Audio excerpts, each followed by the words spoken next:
गगन GS study point पर आप सभी का स्वागत है।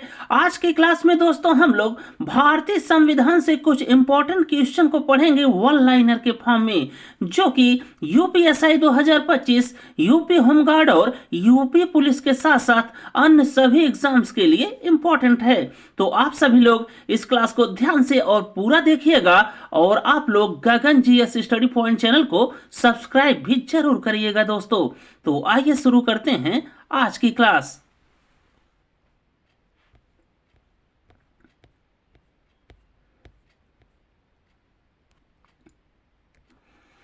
आज की क्लास का पहला क्वेश्चन है, संविधान बनाने में सबसे अधिक प्रभाव किसका था? तो भारतीय संविधान को बनाने में सबसे अधिक प्रभाव था दोस्तों GOI 1935 या गवर्नमेंट ऑफ इंडिया एक्ट 1935 या भारत सरकार अधिनियम 1935 का। तो यहां से आप लोग ध्यान में रखिएगा कि संविधान बनाने में सबसे अधिक प्रभाव था भारत सरकार अधिनियम 1935 का। फिर इसके बाद अगला क्वेश्चन आप लोग ध्यान में रखिएगा, भारतीय संविधान के जनक कौन हैं? तो भारतीय संविधान के जनक कहे जाते हैं दोस्तों डॉक्टर भीमराव अंबेडकर जी। फिर इसके बाद अगला क्वेश्चन आप लोग ध्यान में रखिएगा, संविधान सभा के अध्यक्ष कौन थे? तो संविधान सभा या कॉन्स्टिट्यूएंट असेंबली के अध्यक्ष थे दोस्तों डॉक्टर राजेंद्र प्रसाद जी।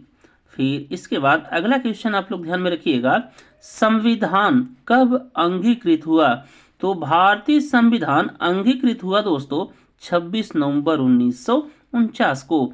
बाकी यहां से आप लोग एक चीज और ध्यान में रखिएगा कि यदि क्वेश्चन पूछे कि भारतीय संविधान आंशिक रूप से कब लागू हुआ, तब भी दोस्तों आंसर होगा 26 नवंबर 1949। बाकी दोस्तों 26 नवंबर को हर वर्ष मनाया जाता है संविधान दिवस के रूप में। इसके बाद अगला क्वेश्चन आप लोग ध्यान में रखिएगा, भारतीय संविधान पूर्ण रूप से कब लागू हुआ? तो भारतीय संविधान को पूर्ण रूप से लागू किया गया दोस्तों 26 जनवरी 1950 को। और हर वर्ष हम लोग 26 जनवरी को मनाते हैं जिस दिन भारतीय संविधान पूर्ण रूप से लागू हुआ था गणतंत्र दिवस के रूप में। इसके बाद अगला क्वेश्चन आप लोग ध्यान में रखिएगा, संविधान निर्माण में कुल कितना समय लगा था? तो भारतीय संविधान के निर्माण में कुल समय लगा था दोस्तों 2 वर्ष 11 महीने और 18 दिन। फिर इसके बाद अगला क्वेश्चन आप लोग ध्यान में रखिएगा, संविधान सभा की पहली बैठक कब हुई? तो संविधान सभा की पहली बैठक हुई थी दोस्तों 9 दिसंबर 1946 को। फिर इसके बाद अगला क्वेश्चन आप लोग ध्यान में रखिएगा, संविधान सभा की क्रेडेंशियल या साख समिति के अध्यक्ष कौन थे? तो संविधान सभा की जो साख समिति थी दोस्तों उसके अध्यक्ष थे अल्लादी कृष्ण स्वामी अय्यर जी।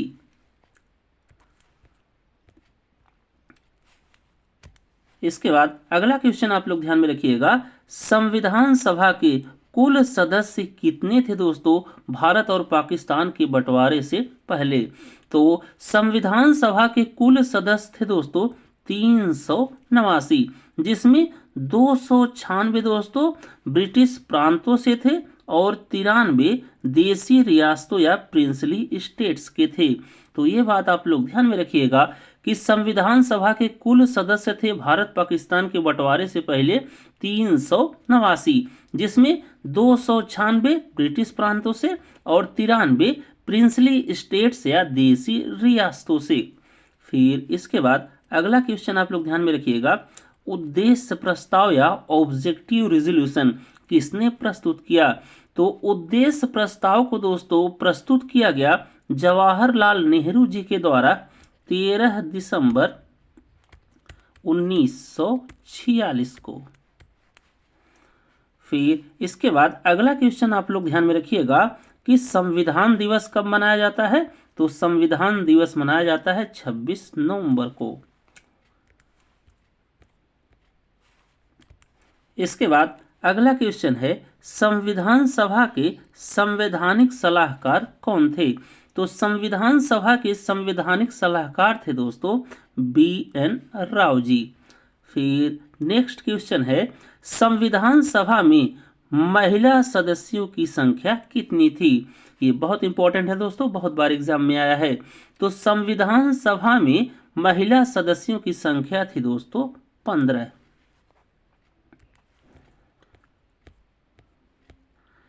इसके बाद कुछ इंपॉर्टेंट फैक्ट दोस्तों भारतीय संविधान से आप लोग ध्यान में रखिएगा। तो जो अपना मूल संविधान था दोस्तों या ओरिजिनल कॉन्स्टिट्यूशन था, उसमें कुल अनुच्छेद या आर्टिकल थे 395, जिसमें वर्तमान समय में दोस्तों 53 की बढ़ोतरी के साथ अब कुल आर्टिकल या अनुच्छेद हो गए हैं भारतीय संविधान में 448। फिर जो अपना मूल संविधान था उसमें कुल अनुसूची या शेड्यूल थे दोस्तों 8, और वर्तमान संविधान में 4 की बढ़ोतरी के साथ कुल अनुसूची हो गई है 12। फिर इसके बाद आप लोग अगला पॉइंट यहाँ से ध्यान में रखिएगा कि 1925 में केंद्रीय विधानसभा के प्रथम अध्यक्ष कौन बने?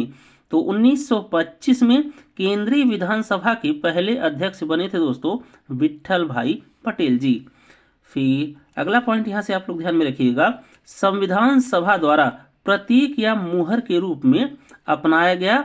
तो संविधान सभा द्वारा प्रतीक या मुहर के रूप में अपनाया गया दोस्तों हाथी के सिंबल को।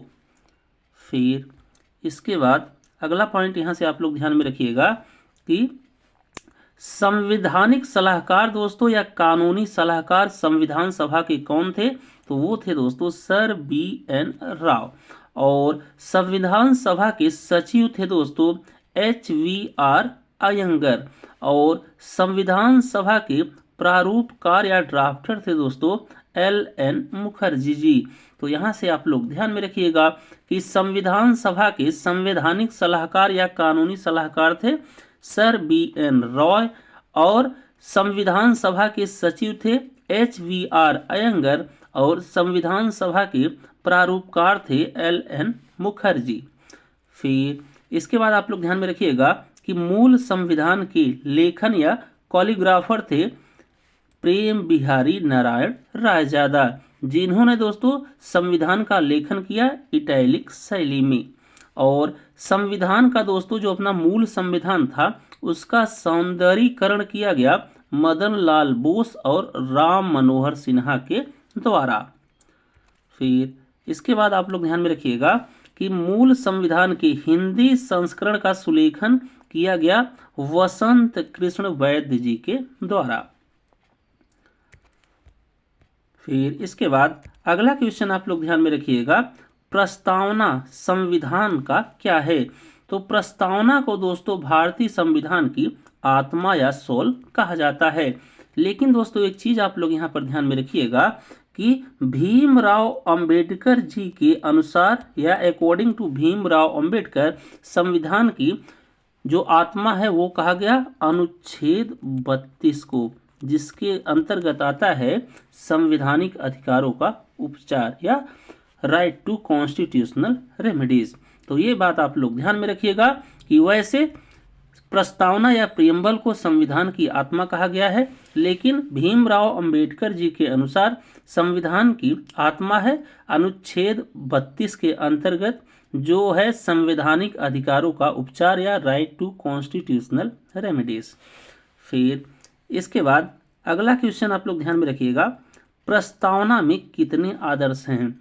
तो प्रस्तावना या प्रियम्बल के दोस्तों कुल 4 आदर्श हैं, जो कि है जस्टिस, लिबर्टी, इक्वलिटी और फर्टेनिटी।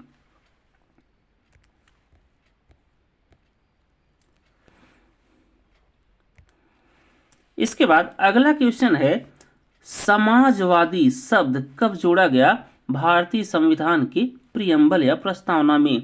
तो भारतीय संविधान की प्रस्तावना में दोस्तों समाजवादी शब्द जोड़ा गया 42वां संविधान संशोधन या 42nd कॉन्स्टिट्यूशनल अमेंडमेंट एक्ट 1976 के द्वारा। फिर इसके बाद अगला क्वेश्चन आप लोग ध्यान में रखिएगा, पंथ निरपेक्ष या सेकुलर शब्द भारतीय संविधान की प्रस्तावना में कब जोड़ा गया? तो ये जोड़ा गया दोस्तों 42वां संविधान संशोधन 1976 के ही द्वारा।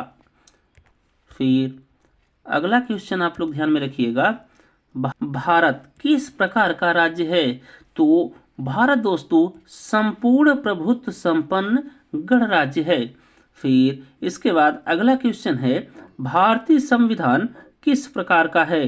तो भारतीय संविधान दोस्तों एक लिखित या रिटन प्रकार का है। फिर अगला क्वेश्चन आप लोग ध्यान में रखिएगा, भारतीय संविधान किसका मिश्रण है? तो भारतीय संविधान दोस्तों कठोर एवं लचीला दोनों प्रकार का मिश्रण है। मतलब भारतीय संविधान में कठोरपन भी है और लचीलापन भी है। फिर इसके बाद अगला क्वेश्चन आप लोग ध्यान में रखिएगा, एकल नागरिकता या सिंगल सिटीजनशिप किस देश से ली गई है भारतीय संविधान में? तो भारतीय संविधान में एकल नागरिकता को दोस्तों उधार लिया गया है ब्रिटेन या यूनाइटेड किंगडम के संविधान से। फिर अगला क्वेश्चन है, संसदीय शासन प्रणाली कहां से ली गई है? तो संसदीय शासन प्रणाली या पार्लियामेंट्री सिस्टम ये लिया गया है दोस्तों भारतीय संविधान में ब्रिटेन के संविधान से। फिर इसके बाद अगला क्वेश्चन है दोस्तों, न्यायिक समीक्षा किस देश से ली गई है? तो न्यायिक समीक्षा या जुडिशियल रिव्यू का प्रावधान दोस्तों भारतीय संविधान में किया गया है अमेरिका या यूएसए के संविधान से।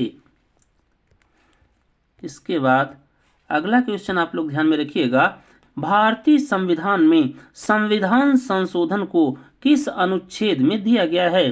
तो भारतीय संविधान में संविधान संशोधन की प्रक्रिया को दिया गया है अनुच्छेद 368 में। और ये संविधान संशोधन की प्रक्रिया को दोस्तों लिया गया है भारतीय संविधान में दक्षिण अफ्रीका या साउथ अफ्रीका के संविधान से। फिर इसके बाद अगला क्वेश्चन आप लोग ध्यान में रखिएगा, मौलिक अधिकार या फंडामेंटल राइट्स संविधान के किस भाग में हैं? तो मौलिक अधिकार या फंडामेंटल राइट्स दोस्तों संविधान के भाग 3 में हैं। बाकी भारतीय संविधान में जो मौलिक अधिकार या फंडामेंटल राइट्स हैं दोस्तों उसे मैग्ना कार्टा कहा जाता है। इस बात को आप लोग ध्यान में रखिएगा। तो भारतीय संविधान का जो मौलिक अधिकार है उसे दिया गया है संविधान के भाग 3 में और अनुच्छेद 12 से लेकर 35 तक, और इसे मैग्ना कार्टा कहा जाता है। फिर इसके बाद अगला क्वेश्चन आप लोग ध्यान में रखिएगा, समानता का अधिकार किस अनुच्छेद में है? तो समानता का अधिकार दोस्तों ये दिया गया है भारतीय संविधान के अनुच्छेद 14 में।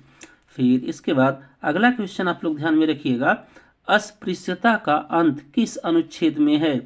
तो अस्पृश्यता का अंत या एबोल्यूशन ऑफ अनटचेबिलिटी इसे दिया गया है भारतीय संविधान के अनुच्छेद 17 में।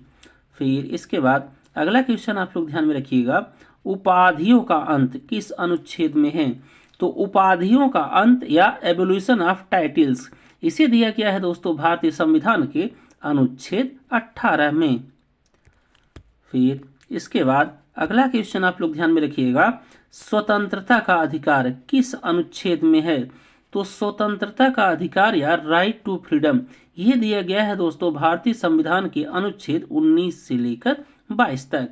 फिर इसके बाद अगला क्वेश्चन आप लोग ध्यान में रखिएगा, अनुच्छेद 19 में कितनी स्वतंत्रताएं दी गई हैं?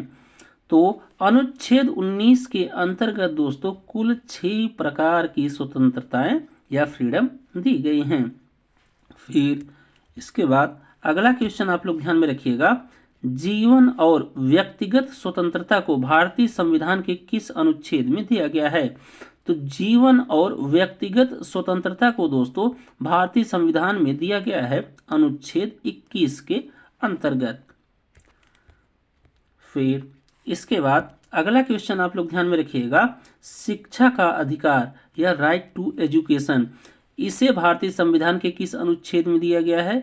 तो शिक्षा का अधिकार ये दिया गया है दोस्तों भारतीय संविधान के अनुच्छेद 21A में, और इसे जोड़ा गया दोस्तों भारतीय संविधान के फंडामेंटल राइट्स के अनुच्छेद 21 में 86वां संविधान संशोधन या 86 कॉन्स्टिट्यूशनल अमेंडमेंट एक्ट 2002 के द्वारा। फिर इसके बाद अगला क्वेश्चन आप लोग ध्यान में रखिएगा, बाल श्रम निषेध ये दोस्तों भारतीय संविधान के किस अनुच्छेद में है? तो बाल श्रम निषेध ये है दोस्तों भारतीय संविधान के अनुच्छेद 24 में। फिर अगला क्वेश्चन आप लोग ध्यान में रखिएगा, संवैधानिक उपचारों का अधिकार, ये भारतीय संविधान के किस अनुच्छेद में है? तो संवैधानिक उपचारों के अधिकार को दिया गया है दोस्तों भारतीय संविधान में अनुच्छेद 32 के अंतर्गत।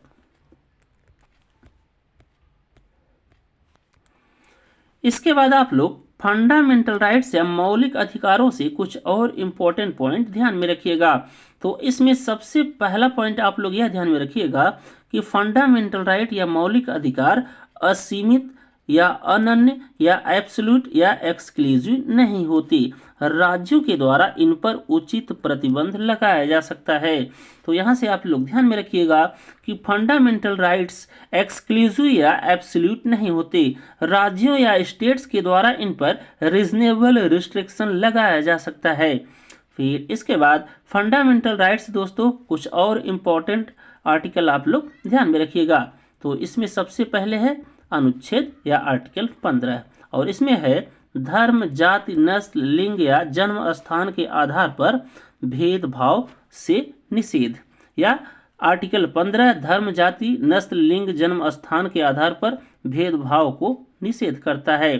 फिर इसके बाद है आर्टिकल 19 और आर्टिकल 19 में है दोस्तों बोलने और अभिव्यक्ति की स्वतंत्रता से संबंधित अधिकार, और अनुच्छेद 19 के अंतर्गत कुल 6 स्वतंत्रता के अधिकार हमें प्राप्त होते हैं। फिर इसके बाद अगला आर्टिकल आप लोग ध्यान में रखिएगा आर्टिकल 23, जिसमें दोस्तों मानव तस्करी निषेध को दिया गया है।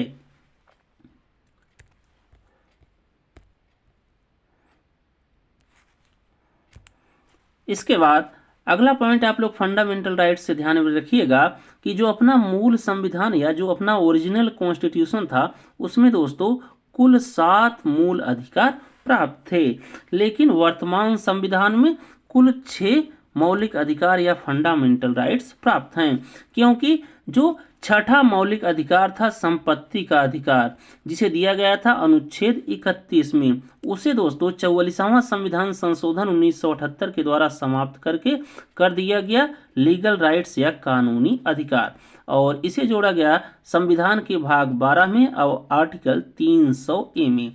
तो यहाँ से आप लोग ध्यान में रखिएगा कि जो अपना मूल संविधान था उसमें कुल मूल अधिकार थे 7, लेकिन वर्तमान में हैं 6। तो आइए हम लोग इनको देख लेते हैं। तो पहला हो गया समता का अधिकार, और इसे दिया गया है दोस्तों अनुच्छेद 14 से लेकर 18 तक। दूसरा हो गया स्वतंत्रता का अधिकार, और इसे दिया गया है अनुच्छेद 19 से लेकर 22 तक। तीसरा हो गया शोषण के विरुद्ध अधिकार, और इसे दिया गया है अनुच्छेद 23 से लेकर 24 तक। चौथा हो गया धर्म की स्वतंत्रता का अधिकार, और इसे दिया गया है अनुच्छेद 25 से लेकर 28 तक। पांचवा हो गया संस्कृत एवं शिक्षा का अधिकार, और इसे दिया गया है अनुच्छेद 29 से लेकर 30 तक। बाकी जो छठा दोस्तों जिसे समाप्त कर दिया गया वो है संपत्ति का अधिकार, और इसे दिया गया था अनुच्छेद 31 में, जिसे 44वां संविधान संशोधन 1978 के द्वारा समाप्त करके इसे जोड़ दिया गया भाग 12 में और आर्टिकल 300 के ए में, और इसे कर दिया गया लीगल राइट्स या कानूनी अधिकार। और छठा या 7वां मौलिक अधिकार है दोस्तों संवैधानिक उपचारों का अधिकार, जिसे दिया गया है अनुच्छेद 32 में। और वर्तमान में कुल मौलिक अधिकार है दोस्तों 6, इस बात को आप लोग ध्यान में रखिएगा। इसके बाद अगला क्वेश्चन आप लोग ध्यान में रखिएगा, डीपीएसपी किस भाग में है? तो भारतीय संविधान में डीपीएसपी या directive principle of state policy या राज्य के नीति निर्देशक तत्व, इसे दिया गया है दोस्तों संविधान के भाग 4 में अनुच्छेद 36 से लेकर 51 तक। और डीपीएसपी होते हैं दोस्तों नॉन जस्टिसिएबल, मतलब आप डीपीएसपी के अतिक्रमण पर किसी भी कोर्ट में रिट या मुकदमा दायर नहीं कर सकते। फिर इसके बाद अगला क्वेश्चन आप लोग ध्यान में रखिएगा कि डीपीएसपी को किस देश से लिया गया है? तो भारतीय संविधान में डीपीएसपी को उधार लिया गया है दोस्तों आयरलैंड के संविधान से। फिर इसके बाद अगला क्वेश्चन आप लोग ध्यान में रखिएगा, समान नागरिक संहिता या यूनिफॉर्म सिविल कोड, ये दोस्तों भारतीय संविधान के किस अनुच्छेद में है? तो ये है अनुच्छेद 44 में। इसके बाद अगला क्वेश्चन आप लोग ध्यान में रखिएगा, ग्राम पंचायत या ऑर्गेनाइजेशन ऑफ विलेज पंचायत, इसे किस अनुच्छेद में दिया गया है? तो ग्राम पंचायतों के संगठन को दिया गया है दोस्तों अनुच्छेद 40 में। फिर इसके बाद अगला क्वेश्चन आप लोग ध्यान में रखिएगा, डीपीएसपी लागू किए जा सकते हैं, तो क्योंकि दोस्तों डीपीएसपी नॉन जस्टिसिएबल हैं, इसलिए ये कोर्ट या किसी अन्य चीजों के द्वारा लागू नहीं किए जा सकते। इसके बाद डीपीएसपी से कुछ इंपॉर्टेंट नोट्स आप लोग ध्यान में रखिएगा। तो directive principle of state policy या राज्य के जो नीति निर्देशक सिद्धांत होते हैं दोस्तों, वो होते हैं नॉन जस्टिसिएबल, अर्थात डीपीएसपी के अतिक्रमण पर आप किसी भी न्यायालय या कोर्ट में रिट या मुकदमा दायर नहीं कर सकते। बाकी इसके कुछ और इंपॉर्टेंट अनुच्छेद या आर्टिकल हैं दोस्तों, जिसे आप लोग ध्यान में रखिएगा, जो कि एग्जाम में अक्सर पूछे जाते हैं।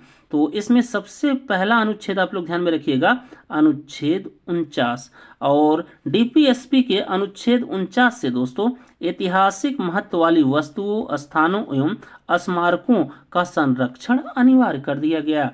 फिर इसका जो अगला अनुच्छेद है वो दोस्तों अनुच्छेद 50, और इसमें दोस्तों कार्यपालिका और न्यायपालिका से अलगाव के बारे में उपबंध किए गए हैं। फिर अगला अनुच्छेद है अनुच्छेद 51, और इसमें दोस्तों अंतर्राष्ट्रीय शांति और सुरक्षा को बढ़ावा देने संबंधी प्रावधान किए गए हैं। फिर अगला पॉइंट आप लोग ध्यान में रखिएगा कि डीपीएसपी के सिद्धांतों का लक्ष्य है दोस्तों सामाजिक, राजनीतिक और आर्थिक स्थिरता को सुनिश्चित करना। फिर इसके बाद अगला क्वेश्चन आप लोग ध्यान में रखिएगा, मौलिक कर्तव्य फंडामेंटल ड्यूटीज किस अनुच्छेद में है? तो मौलिक कर्तव्य फंडामेंटल ड्यूटीज हैं दोस्तों अनुच्छेद 51A में। बाकी मौलिक कर्तव्यों को दोस्तों भारतीय संविधान में जोड़ा गया सरदार स्वर्ण सिंह समिति की सिफारिश पर 42वें संविधान संशोधन 1976 के द्वारा, और वर्तमान में कुल फंडामेंटल ड्यूटी है दोस्तों 11। इस बात को आप लोग ध्यान में रखिएगा। फिर इसके बाद अगला क्वेश्चन है, मौलिक कर्तव्य कब जोड़े गए? तो मौलिक कर्तव्य जोड़े गए दोस्तों 42वां संविधान संशोधन 1976 के द्वारा। और नेक्स्ट क्वेश्चन है, मौलिक कर्तव्य किस देश से भारतीय संविधान में उधार लिए गए हैं? तो मौलिक कर्तव्यों को दोस्तों भारतीय संविधान में लिया गया है रूस या यूएसएसआर के संविधान से। इसके बाद अगला पॉइंट दोस्तों आप लोग ध्यान में रखिएगा कि वर्तमान में कुल मौलिक कर्तव्य या फंडामेंटल ड्यूटीज कितनी है? तो वो है दोस्तों 11। बाकी नोट्स में आप लोग ध्यान में रखिएगा फंडामेंटल ड्यूटीज से कि फंडामेंटल ड्यूटीज या मौलिक कर्तव्यों को सरदार स्वर्ण सिंह समिति के द्वारा 42वें संविधान संशोधन 1976 के द्वारा जोड़ा गया संविधान के भाग 4A में और अनुच्छेद 51A में। और मूल रूप से दोस्तों जो अपनी फंडामेंटल ड्यूटीज कितनी थी जब इसे जोड़ा गया 42वें संविधान संशोधन 1976 के द्वारा, तो वो थी 10, और वर्तमान में दोस्तों कुल फंडामेंटल ड्यूटी हो गई हैं 11, जिसमें 11वीं फंडामेंटल ड्यूटीज को 86वां संविधान संशोधन 2002 के द्वारा जोड़ा गया, और इसमें है 6 से लेकर 14 वर्ष तक के बच्चों को शिक्षा का अवसर प्रदान करना। इसके बाद अगला क्वेश्चन है, भारत का संवैधानिक प्रमुख कौन होता है? तो कॉन्स्टिट्यूशनल हेड या संवैधानिक प्रमुख होता है दोस्तों भारत का राष्ट्रपति महोदय, और राष्ट्रपति का कार्यकाल होता है दोस्तों कुल 5 वर्षों तक। फिर अगला क्वेश्चन है, राष्ट्रपति का चुनाव कैसे होता है? तो राष्ट्रपति का चुनाव होता है दोस्तों अप्रत्यक्ष या इनडायरेक्ट। फिर इसके बाद अगला क्वेश्चन आप लोग ध्यान में रखिएगा, राष्ट्रपति को शपथ कौन दिलाता है?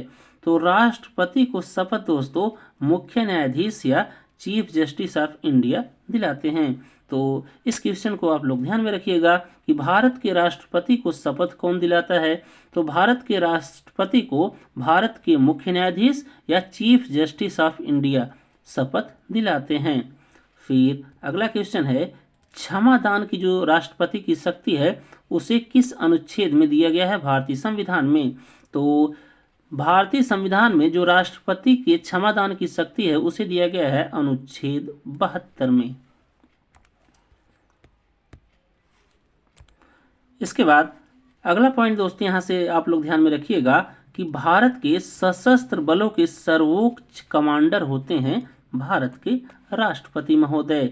और भारत के कौन से ऐसे राष्ट्रपति हैं जो दोस्तों निर्विरोध चुने गए थे? तो वो थे दोस्तों एन संजीव रेड्डी जी।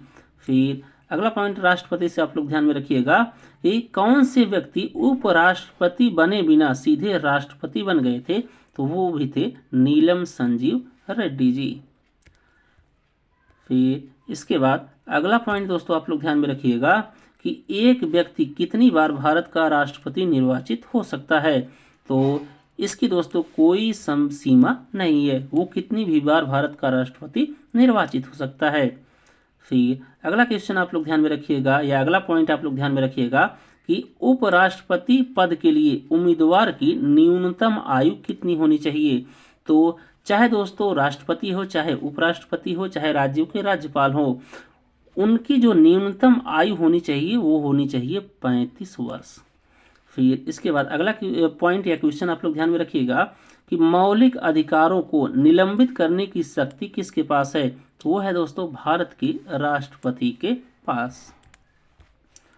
फिर इसके बाद अगला पॉइंट राष्ट्रपति से आप लोग ध्यान में रखिएगा कि संसद द्वारा पारित विधेयक पर किसके हस्ताक्षर अनिवार्य हैं? तो वो है दोस्तों राष्ट्रपति महोदय के। बिना दोस्तों राष्ट्रपति के सिग्नेचर के वो विधेयक दोस्तों बन ही नहीं सकता। तो संसद द्वारा जो भी विधेयक पारित किया जाता है, जिसे एक्ट या कानून बनाया जाता है, उस पर राष्ट्रपति महोदय की सिग्नेचर अनिवार्य है। इसके बाद अगला क्वेश्चन आप लोग ध्यान में रखिएगा, वास्तविक कार्यपालिका का प्रमुख कौन होता है, या इंडिया का रियल एग्जीक्यूटिव कौन होता है?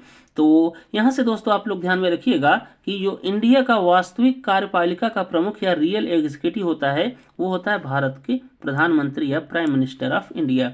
बाकी दोस्तों इंडिया का जो नॉमिनल हेड होता है वो होते हैं प्रेसिडेंट महोदय। फिर इसके बाद अगला क्वेश्चन आप लोग ध्यान में रखिएगा, मंत्री परिषद किस अनुच्छेद में है? तो भारतीय संविधान में मंत्री परिषद को दिया गया है दोस्तों अनुच्छेद 74 में। फिर अगला क्वेश्चन आप लोग ध्यान में रखिएगा, कोई भी मंत्री बिना सांसद कितने समय मंत्री रह सकता है? तो वो है दोस्तों 6 माह। 6 माह के अंदर संसद के किसी भी सदन की सदस्यता चाहिए दोस्तों मंत्री बने रहने के लिए। इसके बाद अगला क्वेश्चन आप लोग ध्यान में रखिएगा, संसद के अंग क्या कौन कौन होते हैं? तो संसद के अंग या कंपोनेंट हैं दोस्तों राष्ट्रपति, लोकसभा और राज्यसभा। फिर अगला क्वेश्चन है, लोकसभा का कार्यकाल कितना होता है? तो लोकसभा का कार्यकाल होता है दोस्तों 5 वर्ष। बाकी यहाँ से आप लोग ध्यान में रखिएगा कि राज्यसभा का कोई कार्यकाल नहीं होता। तो राज्यसभा क्योंकि होता है दोस्तों अस्थाई सदन, इसे भंग नहीं किया जा सकता। फिर इसके बाद अगला क्वेश्चन आप लोग ध्यान में रखिएगा, राज्यसभा कैसी सदन है? तो राज्यसभा दोस्तों एक अस्थाई या परमानेंट हाउस या सदन है, जिसे भंग नहीं किया जा सकता।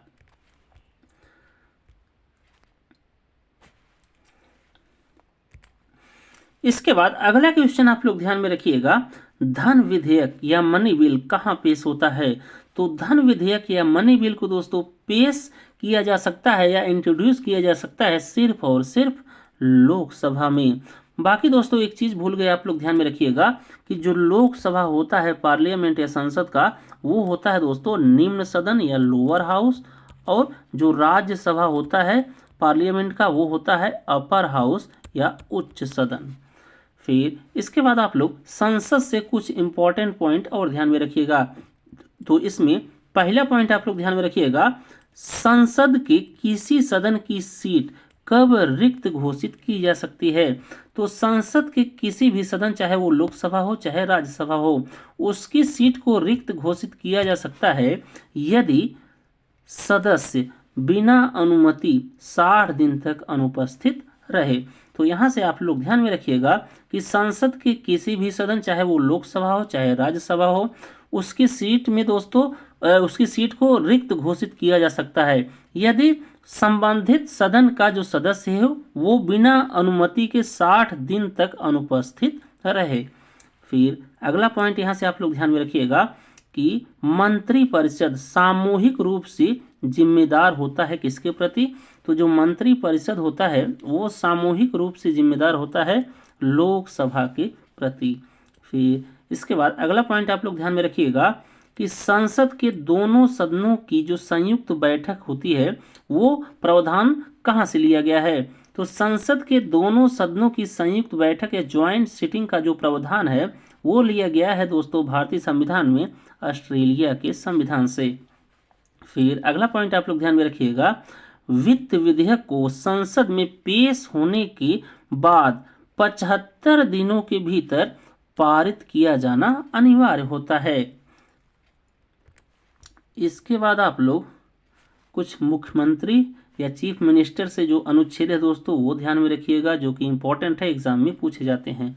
तो इसमें सबसे पहला आप लोग ध्यान में रखिएगा आर्टिकल 167, और इसमें दोस्तों सीएम या चीफ मिनिस्टर या मुख्यमंत्री के कर्तव्यों को बताया गया है।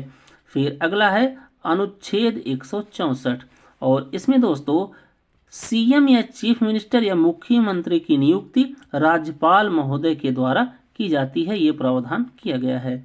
फिर अगला पॉइंट यहाँ से आप लोग ध्यान में रखिएगा कि विधान परिषद को दोस्तों समाप्त किया जा सकता है संबंधित राज्य की विधानसभा के द्वारा।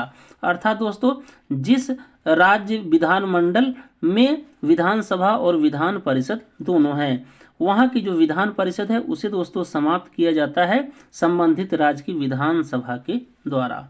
बाकी दोस्तों राष्ट्रपति महोदय अध्यादेश या ऑर्डिनेंस जारी करते हैं अनुच्छेद 123 के अंतर्गत, और राज्यपाल महोदय ऑर्डिनेंस या अध्यादेश जारी करते हैं अनुच्छेद 213 के अंतर्गत।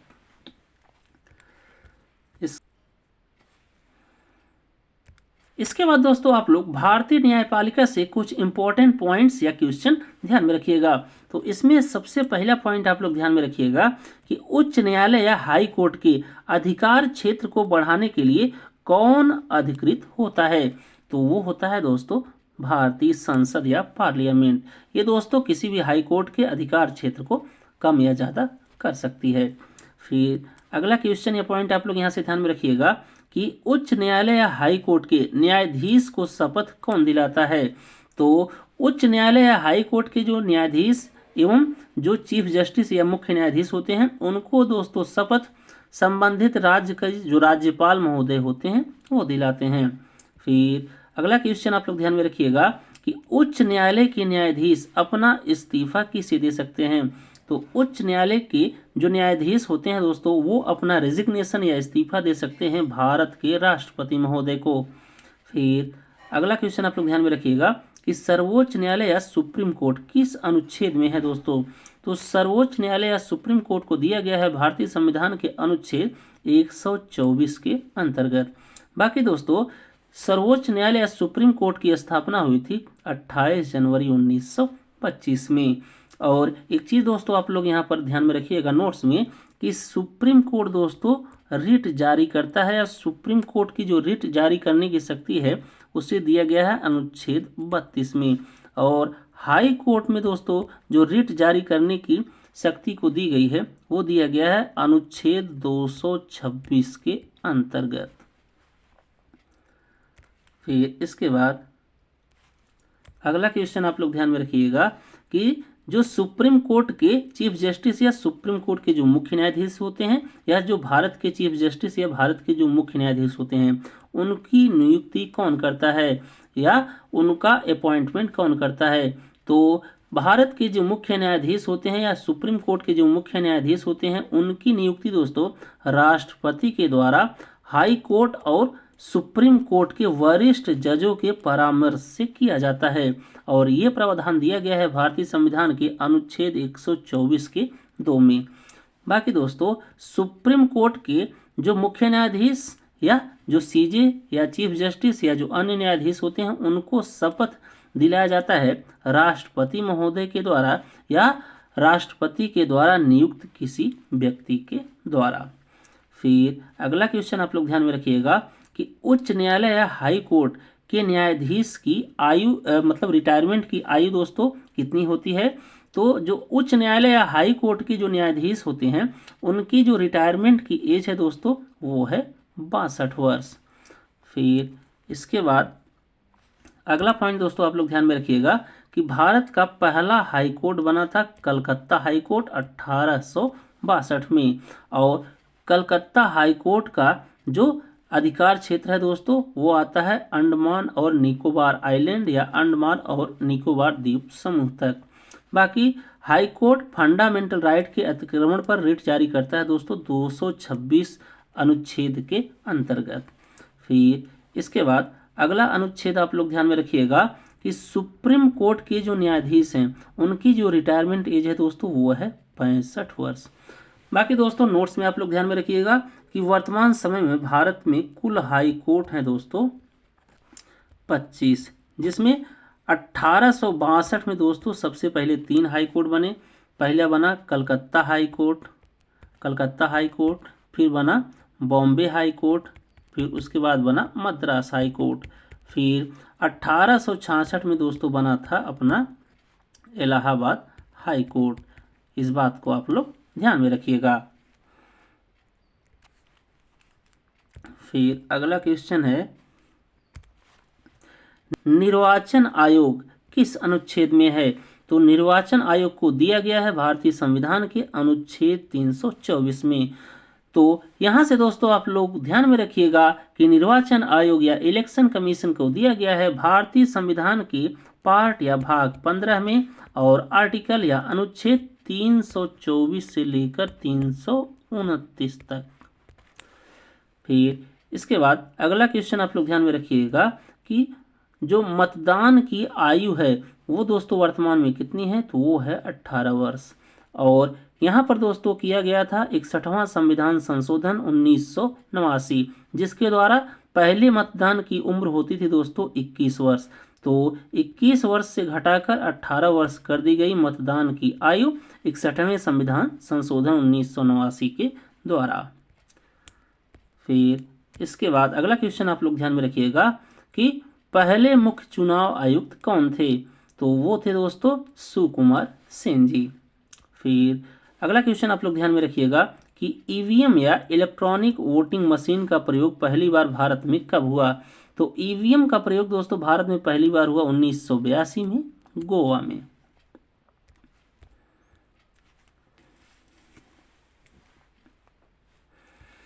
इसके बाद अगला क्वेश्चन आप लोग ध्यान में रखिएगा राष्ट्रीय आपातकाल या नेशनल इमरजेंसी को भारतीय संविधान के किस अनुच्छेद में दिया गया है? तो राष्ट्रीय आपातकाल को दिया गया है दोस्तों अनुच्छेद 352 में।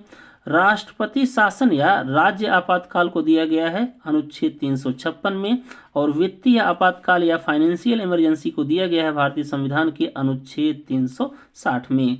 मतलब दोस्तों जो इमरजेंसी प्रोविजन या जो आपातकाल की व्यवस्था है उसे दिया गया है भारतीय संविधान के भाग या पार्ट 18 में आर्टिकल या अनुच्छेद 352 से लेकर 360 तक। इस बात को आप लोग ध्यान में रखिएगा। फिर इसके बाद अगला क्वेश्चन आप लोग ध्यान में रखिएगा कि वित्तीय आपातकाल अब तक दोस्तों भारत में कभी भी लागू नहीं हुई है। फिर इसके बाद अगला क्वेश्चन है पंचायती राज संशोधन या पंचायती राज अमेंडमेंट दोस्तों कब आया? तो पंचायती राज व्यवस्था को दोस्तों भारतीय संविधान में जोड़ा गया 73वां संविधान संशोधन 1992 के द्वारा। फिर इसके बाद अगला क्वेश्चन आप लोग ध्यान में रखिएगा नगर पालिका संशोधन दोस्तों कब आया? तो नगर पालिका शब्द को दोस्तों भारतीय संविधान में जोड़ा गया 74वें संविधान संशोधन 1992 के द्वारा। फिर अगला क्वेश्चन है पंचायती राज दिवस कब मनाया जाता है? तो पंचायती राज दिवस मनाया जाता है दोस्तों 24 अप्रैल को। फिर इसके बाद अगला क्वेश्चन है पहली अनुसूची क्या है? तो पहली अनुसूची में दोस्तों राज्य एवं केंद्र शासित प्रदेशों के बारे में बातें बताई गई हैं। फिर अगला क्वेश्चन है 7वीं अनुसूची में क्या है? तो 7वीं अनुसूची में दोस्तों संघ, राज्य एवं समवर्ती सूची तीनों को दिया गया है। मतलब केंद्र और राज्यों के संबंध को दिया गया है दोस्तों 7वीं अनुसूची में, संघ, राज्य और समवर्ती सूची या लिस्ट के अंतर्गत। फिर इसके बाद अगला क्वेश्चन है 8वीं अनुसूची में क्या है। तो 8वीं अनुसूची में दोस्तों संविधान से मान्यता प्राप्त भाषाओं को दिया गया है, जो कि वर्तमान में भारतीय संविधान से मान्यता प्राप्त कुल भाषाएं हैं 8वीं अनुसूची में 22। इसके बाद अगला क्वेश्चन आप लोग ध्यान में रखिएगा 10वीं अनुसूची में क्या है। तो 10वीं अनुसूची को दोस्तों जोड़ा गया, सबसे पहले आप लोग ध्यान में रखिएगा 52वां संविधान संशोधन 1985 के द्वारा, और इसमें दिया गया है दोस्तों दल बदल या एंटी डिफेक्शन लॉ। फिर अगला क्वेश्चन दोस्तों आप लोग ध्यान में रखिएगा कि राज्य पुनर्गठन आयोग का गठन कब हुआ। तो ये हुआ 1953 में। फिर इसके बाद नेक्स्ट क्वेश्चन है संपत्ति का अधिकार अब क्या बन गया है। तो संपत्ति का अधिकार अब बन गया है दोस्तों कानूनी अधिकार या लीगल राइट्स। फिर इसके बाद अगला क्वेश्चन आप लोग ध्यान में रखिएगा जीएसटी या गुड्स एंड सर्विस टैक्स, ये दोस्तों किस संशोधन के द्वारा जोड़ा गया। तो इसे दोस्तों जोड़ा गया भारतीय संविधान में 101वां संविधान संशोधन के द्वारा। लेकिन दोस्तों जीएसटी को लागू किया गया था 122वां संविधान संशोधन 2014 के द्वारा। तो जीएसटी से आप लोग ध्यान में रखिएगा कि जीएसटी को भारतीय संविधान में 101वां संविधान संशोधन के द्वारा लाया गया और इसे लागू किया गया 122वां संविधान संशोधन 2014 के द्वारा। फिर अगला क्वेश्चन है ईडब्ल्यूएस आरक्षण, जो कि दोस्तों आर्थिक रूप से दिया जाता है, यह प्रावधान कब लाया गया। तो इसे जोड़ा गया 103वां संविधान संशोधन 2019 के द्वारा। फिर अगला क्वेश्चन है संविधान का संरक्षक कौन होता है। तो गार्जियन ऑफ कॉन्स्टिट्यूशन या संविधान का संरक्षक ये होता है दोस्तों सर्वोच्च न्यायालय।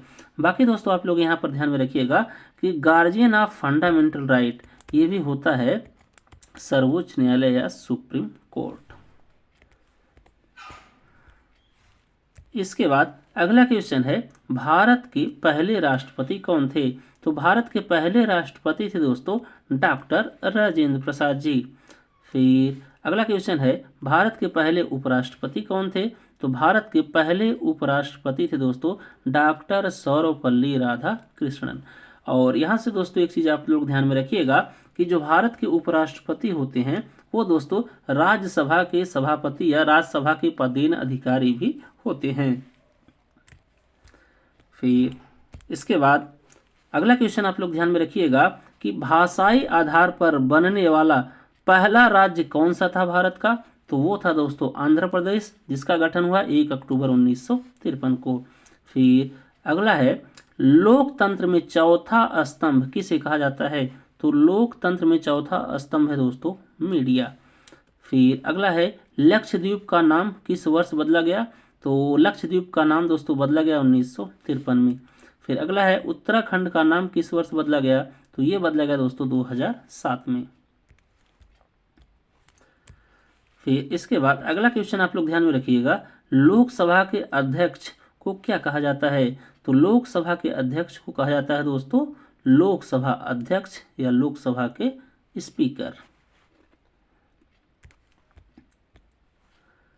इसके बाद अगला क्वेश्चन है लोकसभा के अध्यक्ष का चुनाव कौन करता है। तो लोकसभा के अध्यक्ष का चुनाव दोस्तों लोकसभा के सदस्यों के द्वारा किया जाता है। फिर इसके बाद अगला क्वेश्चन है राज्यसभा का सभापति कौन होता है। तो ये होते हैं दोस्तों उपराष्ट्रपति या वाइस प्रेसिडेंट महोदय। फिर अगला क्वेश्चन है संयुक्त बैठक की अध्यक्षता कौन करता है। तो पार्लियामेंट का जो ज्वाइंट सिटिंग या संयुक्त बैठक होती है दोस्तों उसका जो अध्यक्षता करते हैं वो हैं लोकसभा अध्यक्ष या लोकसभा की स्पीकर महोदय। फिर इसके बाद अगला क्वेश्चन आप लोग ध्यान में रखिएगा कि संसद का सबसे शक्तिशाली सदन कौन सा होता है। तो संसद का सबसे शक्तिशाली या पावरफुल हाउस होता है दोस्तों लोकसभा। फिर अगला क्वेश्चन है प्रधानमंत्री की नियुक्ति कौन करता है। तो प्रधानमंत्री महोदय की नियुक्ति या प्रधानमंत्री का अपॉइंटमेंट किया जाता है राष्ट्रपति के द्वारा। फिर अगला क्वेश्चन है, मंत्रिपरिषद सामूहिक रूप से किसके प्रति उत्तरदायी होता है? तो मंत्रिपरिषद सामूहिक रूप से उत्तरदायी होता है दोस्तों लोकसभा के प्रति। इसके बाद अगला क्वेश्चन आप लोग ध्यान में रखिएगा, मंत्रिपरिषद का आकार कितने प्रतिशत से अधिक नहीं हो सकता? तो मंत्रिपरिषद का आकार दोस्तों 15% से अधिक नहीं हो सकता, और ये प्रावधान किया गया 91वां संविधान संशोधन या कॉन्स्टिट्यूशनल अमेंडमेंट एक्ट 2003 के द्वारा। और इसका मतलब यह दोस्तों कि किसी भी सदन, चाहे वो विधानसभा हो चाहे वो सेंटर में लोकसभा हो, उसमें मंत्रियों की संख्या सदन के कुल सदस्यों की संख्या से 15% से अधिक नहीं हो सकती। फिर अगला क्वेश्चन आप लोग ध्यान में रखिएगा, मंत्रिपरिषद सीमा किस संशोधन से तय हुई? तो मंत्रिपरिषद की जो सीमा या लिमिट है दोस्तों वो तय हुई 91वां संविधान संशोधन 2003 के द्वारा। इसके बाद अगला क्वेश्चन आप लोग ध्यान में रखिएगा, कैबिनेट मंत्री कौन होता है? तो कैबिनेट मंत्री दोस्तों प्रमुख मंत्रालय जो होते हैं या मेन जो मिनिस्ट्रीज होती है उसके जो हेड होते हैं वो होते हैं कैबिनेट मंत्री। फिर अगला क्वेश्चन है, उपराष्ट्रपति का कार्यकाल कितना होता है? तो उपराष्ट्रपति हो चाहे राष्ट्रपति हो चाहे राज्यपाल महोदय हो, सबका कार्यकाल होता है दोस्तों 5 वर्ष। फिर अगला है, उपराष्ट्रपति को हटाने की प्रक्रिया किस अनुच्छेद में दी गई है? तो उपराष्ट्रपति को हटाने की प्रक्रिया दोस्तों दी गई है अनुच्छेद 67 में। फिर इसके बाद अगला क्वेश्चन है, राष्ट्रपति पद रिक्त होने पर कौन दोस्तों राष्ट्रपति का कार्य करता है? तो वो है दोस्तों उपराष्ट्रपति महोदय। लेकिन एक चीज आप लोग यहाँ पर ध्यान में रखिएगा कि राष्ट्रपति की अनुपस्थिति में जब दोस्तों उपराष्ट्रपति राष्ट्रपति की तरह कार्य करते हैं तब वो राज्यसभा के सभापति नहीं होंगे। इस बात को आप लोग ध्यान में रखिएगा। फिर अगला क्वेश्चन है, राष्ट्रपति शासन की सिफारिश कौन करता है? तो राष्ट्रपति शासन की सिफारिश दोस्तों जिस राज्य में राष्ट्रपति शासन या राज्य आपातकाल लागू होना है उसके जो राज्यपाल महोदय होते हैं वो करते हैं। फिर अगला क्वेश्चन है, राष्ट्रपति शासन की अधिकतम समय सीमा कितनी होती है? तो राष्ट्रपति शासन की अधिकतम समय सीमा होती है दोस्तों 3 वर्ष। फिर इसके बाद अगला क्वेश्चन आप लोग ध्यान में रखिएगा, राज्यपाल की नियुक्ति कौन करता है? तो राज्यपाल की नियुक्ति दोस्तों राष्ट्रपति या प्रेसिडेंट महोदय के द्वारा होती है, और राज्यपाल का कार्यकाल ये भी होता है दोस्तों 5 वर्ष तक। फिर अगला क्वेश्चन है, राज्य का जो संवैधानिक प्रमुख होता है वो कौन होता है? तो राज्य का संवैधानिक प्रमुख होता है दोस्तों राज्यपाल, और केंद्र का संवैधानिक प्रमुख होते हैं राष्ट्रपति महोदय। फिर इसके बाद अगला क्वेश्चन आप लोग ध्यान में रखिएगा, राज्यपाल किसका प्रतिनिधि होता है? तो राज्यपाल दोस्तों प्रतिनिधि होता है या रिप्रेजेंटेटिव होता है राष्ट्रपति महोदय का। फिर अगला क्वेश्चन है, राज्यपाल को अध्यादेश या ऑर्डिनेंस की जो शक्ति होती है वो किस अनुच्छेद में दी गई है? तो वो है दोस्तों अनुच्छेद 213। फिर अगला क्वेश्चन है, भारत में न्यायपालिका कैसी है? तो भारत की जो न्यायपालिका है दोस्तों वो है एकीकृत या इंटीग्रेटेड। इसके बाद अगला क्वेश्चन है, सर्वोच्च न्यायालय या सुप्रीम कोर्ट के पहले मुख्य न्यायाधीश कौन थे? तो वो थे दोस्तों H.J. कानिया। फिर अगला क्वेश्चन है, न्यायिक समीक्षा का क्या अर्थ होता है? तो न्यायिक समीक्षा या जुडिशियल रिव्यू का अर्थ है दोस्तों कानून की संवैधानिक जांच करना। फिर अगला क्वेश्चन है, जनहित याचिका या PIL किस न्यायालय में दोस्तों दायर की जा सकती है? तो जनहित याचिका या PIL को दोस्तों दायर किया जा सकता है सुप्रीम कोर्ट या हाई कोर्ट में, और इसके अलावा किसी भी न्यायालय में नहीं दायर की जा सकती PIL। फिर अगला क्वेश्चन है, बंदी प्रत्यक्षीकरण या हैबियस कॉर्पस, इसका दोस्तों अर्थ क्या होता है? तो इसका अर्थ है शरीर को प्रस्तुत करना न्यायालय के समक्ष। फिर अगला है, कैग का पूरा नाम क्या है? तो कैग का पूरा नाम है दोस्तों कंट्रोलर एंड ऑडिटर जनरल या नियंत्रक एवं महालेखा परीक्षक, और इसे दिया गया है दोस्तों भारतीय संविधान के अनुच्छेद 148 से लेकर 153 तक। फिर अगला है, कैग की नियुक्ति कौन करता है? तो कैग की नियुक्ति दोस्तों करते हैं राष्ट्रपति या प्रेसिडेंट महोदय। इसके बाद अगला क्वेश्चन है, कैग को हटाने की प्रक्रिया किसके समान है? तो कैग को हटाने की जो प्रक्रिया है दोस्तों वो है सुप्रीम कोर्ट के जो न्यायाधीश के हटाने की प्रक्रिया है उसके समान।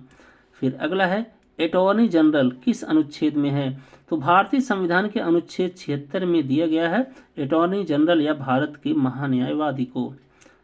फिर अगला क्वेश्चन है, अटॉर्नी जनरल किसका विधिक सलाहकार होता है? तो अटॉर्नी जनरल दोस्तों लीगल एडवाइजर या विधिक सलाहकार होता है भारत सरकार या गवर्नमेंट ऑफ इंडिया का।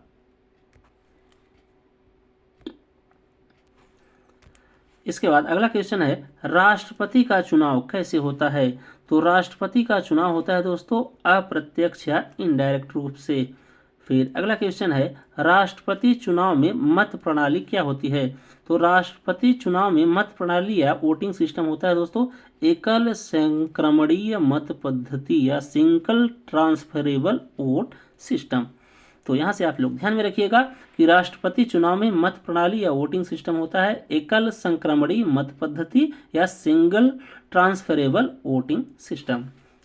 फिर अगला क्वेश्चन है दोस्तों, लोकसभा चुनाव लड़ने के लिए न्यूनतम आयु कितनी होनी चाहिए? तो लोकसभा का चुनाव लड़ने के लिए या लोकसभा का सदस्य बनने के लिए दोस्तों न्यूनतम आयु होनी चाहिए 25 वर्ष।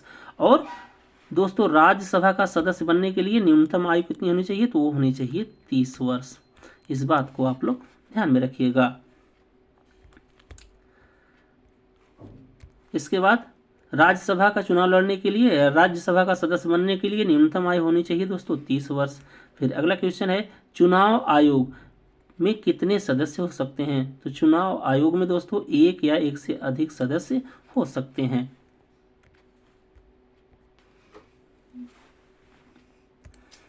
इसके बाद अगला क्वेश्चन आप लोग ध्यान में रखिएगा, राष्ट्रीय आपातकाल पहली बार कब लगा? तो राष्ट्रीय आपातकाल पहली बार लगा 1962 में चीन के आक्रमण के कारण। फिर इसके बाद अगला क्वेश्चन आप लोग ध्यान में रखिएगा, 1975 का आपातकाल या इमरजेंसी का आधार क्या था? तो 1975 में जो भारत में दोस्तों इमरजेंसी आपातकाल लागू हुई उसका आधार था आंतरिक अशांति या इंटरनल डिस्टरबेंस।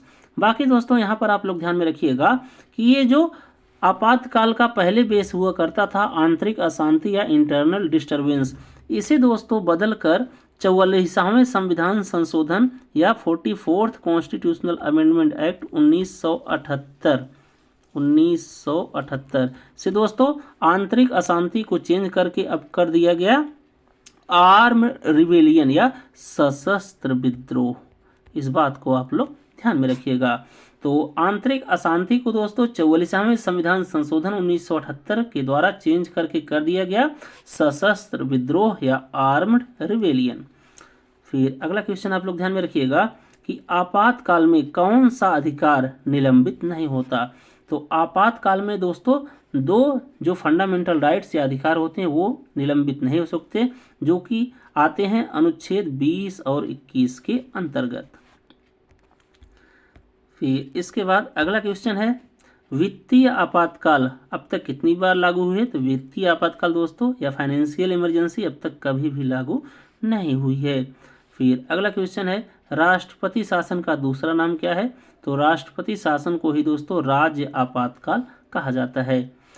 फिर इसके बाद अगला क्वेश्चन आप लोग ध्यान में रखिएगा, पंचायती राज समिति के अध्यक्ष कौन थे? तो पंचायती राज समिति के अध्यक्ष थे दोस्तों बलवंत राय मेहता जी।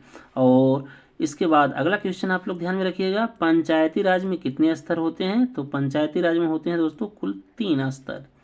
फिर अगला है, ग्राम पंचायत का कार्यकाल कितना होता है? तो ग्राम पंचायत का कार्यकाल होता है दोस्तों कुल 5 वर्ष तक। फिर इसके बाद अगला क्वेश्चन आप लोग ध्यान में रखिएगा, 11वीं अनुसूची में कुल कितने विषय होते हैं? तो 11वीं अनुसूची के दोस्तों कुल विषय हैं 29।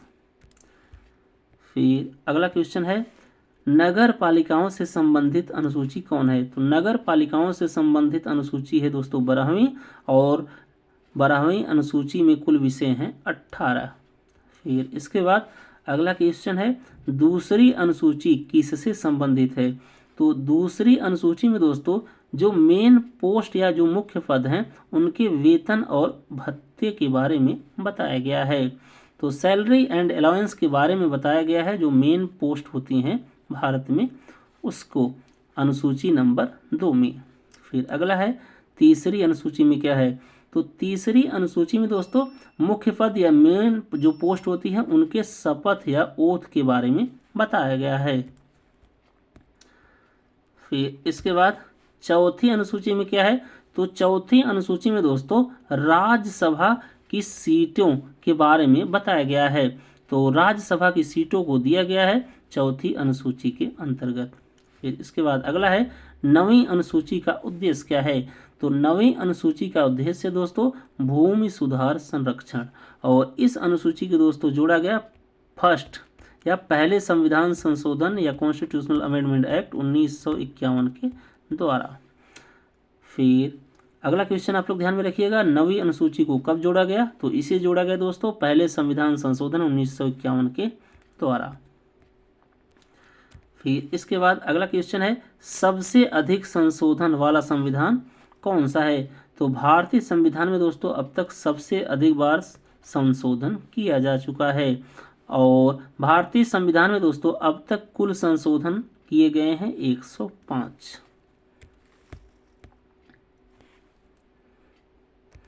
इसके बाद अगला क्वेश्चन आप लोग ध्यान में रखिएगा, 44वां संविधान संशोधन किससे संबंधित है? तो 44वां संविधान संशोधन आपातकाल को सीमित करने संबंधी प्रावधानों से संबंधित है।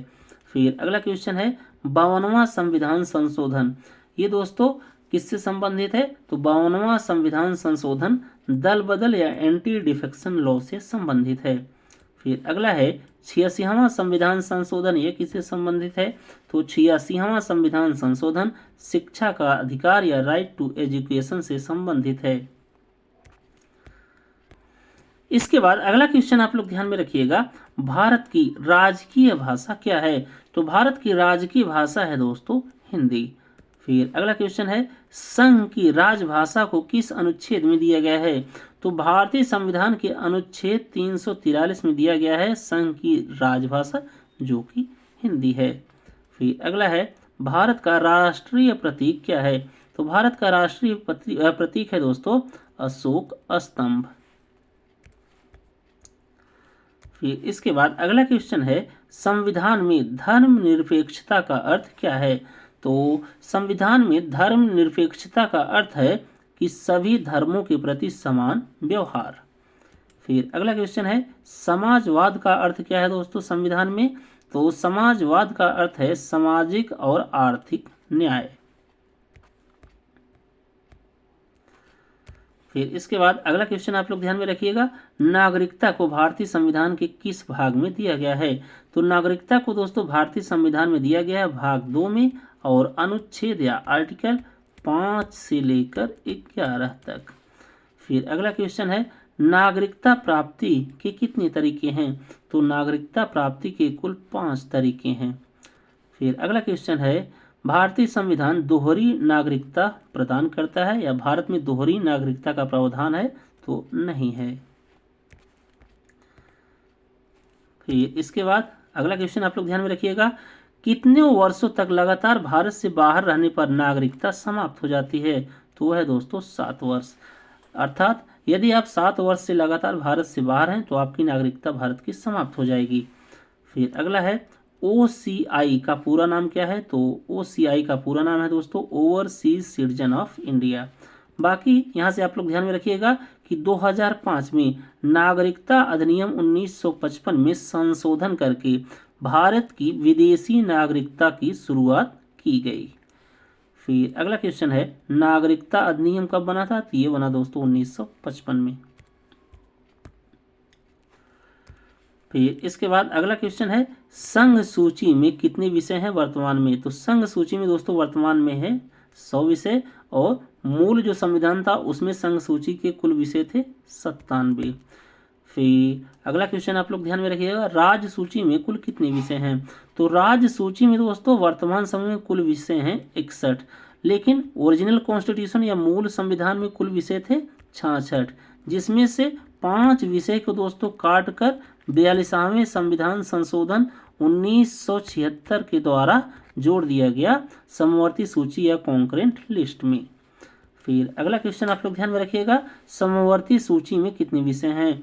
तो समवर्ती सूची या कॉन्करेंट लिस्ट में दोस्तों वर्तमान में कुल विषय हैं 52, लेकिन जो अपना मूल संविधान या ओरिजिनल कॉन्स्टिट्यूशन था उसमें समवर्ती सूची के कुल विषय थे 47। और यहाँ पर दोस्तों 42वें संविधान संशोधन 1976 के द्वारा राज्य सूची के 5 विषय को काटकर मिला दिया गया समवर्ती सूची या कॉन्करेंट लिस्ट में, जिससे समवर्ती सूची में वर्तमान में कुल विषय हो गए हैं 52। इसके बाद अगला क्वेश्चन आप लोग ध्यान में रखिएगा, अवशिष्ट शक्तियाँ, ये जो रेसिडुअल पावर होती हैं वो किसके पास होती हैं? तो वो होती हैं दोस्तों केंद्र या सेंट्रल गवर्नमेंट के पास। फिर अगला क्वेश्चन है, भारत को राज्यों का संघ किसने कहा? तो ये कहा दोस्तों डॉक्टर भीमराव अंबेडकर जी ने।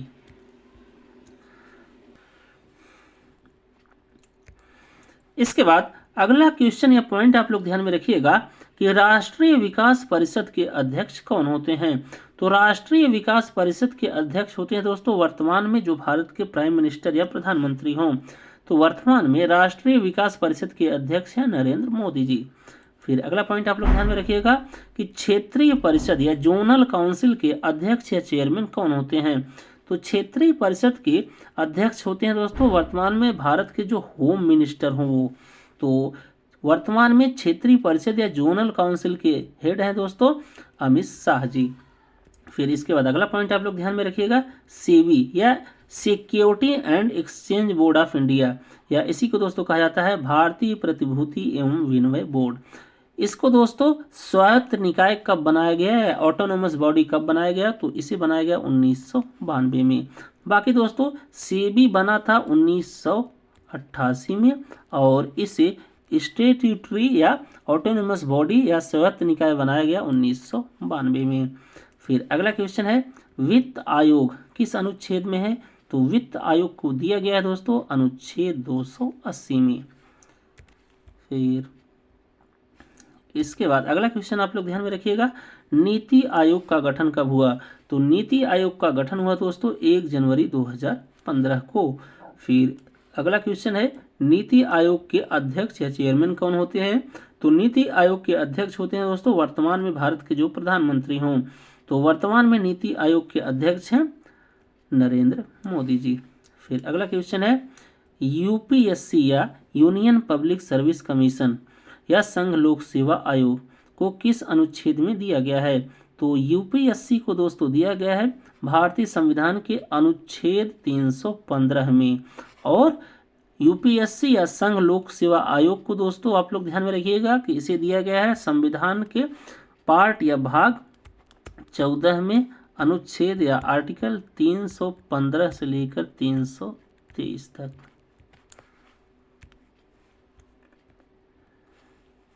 फिर इसके बाद अगला क्वेश्चन आप लोग ध्यान में रखिएगा कि संघ लोक सेवा आयोग का कार्य क्या होता है? तो संघ लोक सेवा आयोग का कार्य होता है दोस्तों नियुक्ति करना एवं सलाह देना। इसके बाद दोस्तों आप लोग भारत के कुछ महत्वपूर्ण वैधानिक निकाय या संविधिक निकाय या स्टैट्यूटरी निकाय ध्यान में रखिएगा। तो यह है दोस्तों भारतीय रिजर्व बैंक, भारतीय प्रतिभूति और विनिमय बोर्ड, राष्ट्रीय मानवाधिकार आयोग एवं राज्य मानवाधिकार आयोग, राष्ट्रीय महिला आयोग। और राष्ट्रीय महिला आयोग से आप लोग ध्यान में रखिएगा कि राष्ट्रीय महिला आयोग बना दोस्तों 1990 में और इसे वैधानिक निकाय का दर्जा दिया गया 1992 में। फिर अगला आप लोग ध्यान में रखिएगा, राष्ट्रीय हरित अधिकरण या एनजीटी या नेशनल ग्रीन ट्रिब्यूनल, और एनजीटी दोस्तों वैधानिक निकाय भी है और अर्ध न्यायिक निकाय भी है। ये बात आप लोग ध्यान में रखिएगा एनजीटी से। बाकी अगला है केंद्रीय सूचना आयोग। तो ये दोस्तों कुछ महत्वपूर्ण वैधानिक निकाय हैं जहां से एग्जाम में क्वेश्चन पूछा जाता है, तो इसे आप लोग ध्यान में रखिएगा। इसके बाद अगला क्वेश्चन है, संविधान का संरक्षक कौन है? तो संविधान का संरक्षक है दोस्तों गार्जियन ऑफ कॉन्स्टिट्यूशन, तो वो है सर्वोच्च न्यायालय या सुप्रीम कोर्ट। फिर अगला क्वेश्चन है संविधान की आत्मा क्या है? तो वो है दोस्तों प्रस्तावना या प्रियम्बल। फिर अगला क्वेश्चन है भारत की पहली प्रधानमंत्री कौन थे? तो भारत के पहला प्रधानमंत्री थे दोस्तों जवाहरलाल नेहरू जी।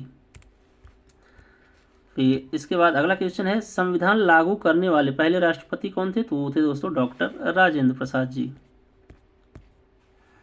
फिर इसके बाद अगला क्वेश्चन है लोक सेवा आयोग संविधान के किस भाग से संबंधित है? लोक सेवा आयोग को दोस्तों दिया गया है भारतीय संविधान के भाग 14 में अनुच्छेद 315 से लेकर 323 तक। फिर अगला है निर्वाचन आयोग या इलेक्शन कमीशन को संविधान के किस भाग में दिया गया है या संबंधित है? तो निर्वाचन आयोग दोस्तों संविधान के भाग 15 में है और अनुच्छेद 324 से लेकर 329 तक। फिर अगला है ब्रिटिश भारत में महिलाओं को वोट डालने का अधिकार कब प्राप्त हुआ? तो ब्रिटिश भारत में महिलाओं को वोट डालने का अधिकार मिला 1921 में। फिर इसके बाद अगला क्वेश्चन आप लोग ध्यान में रखिएगा कौन सा अनुच्छेद शैक्षणिक संस्थानों में धार्मिक शिक्षा प्रदान करने से रोकता है? तो यह है दोस्तों आर्टिकल या अनुच्छेद 28। फिर अगला है यूटी या यूनियन टेरिटरी या केंद्र शासित प्रदेशों को संविधान के किस भाग में दिया गया है? तो केंद्र शासित प्रदेशों को दिया गया दोस्तों भारतीय संविधान के भाग 8 में। फिर अगला है संविधान का कौन सी अनुसूची असम मेघालय त्रिपुरा और मिजोरम के जनजातीय क्षेत्रों के प्रशासन और नियंत्रण को बताती है या संबंधित है? तो वो है दोस्तों 6वीं अनुसूची। तो बस दोस्तों इस क्लास में बस इतना ही। अगर आपको हमारी ये क्लास अच्छी लगी हो तो आप सभी लोग गगनजीएस स्टडी पॉइंट चैनल को लाइक कीजिए, शेयर कीजिए, सब्सक्राइब कीजिए। थैंक यू दोस्तों, जय हिंद। मिलते हैं नेक्स्ट क्लास में।